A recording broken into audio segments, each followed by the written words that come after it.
అమ్మయ్య, ఎవరూ లేరు, ప్రశాంతంగా తినొచ్చు.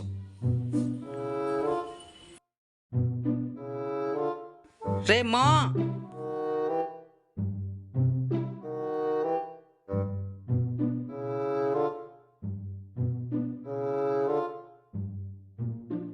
అమ్మా నాన్న బాగున్నారా?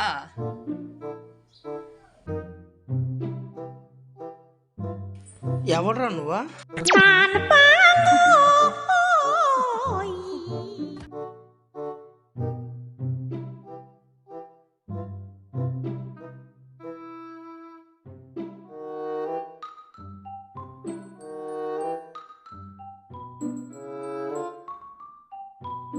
రేనా వామ్మో, ఈ నా కొడుకు ఏడే ఉన్నాడు.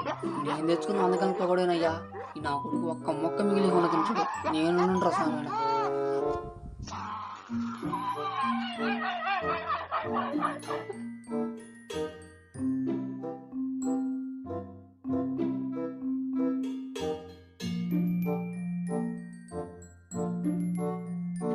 అరే నా కొడక, ఓసరి వెళ్ళి నా కొడక, నీ బుద్ధి ఇప్పుడు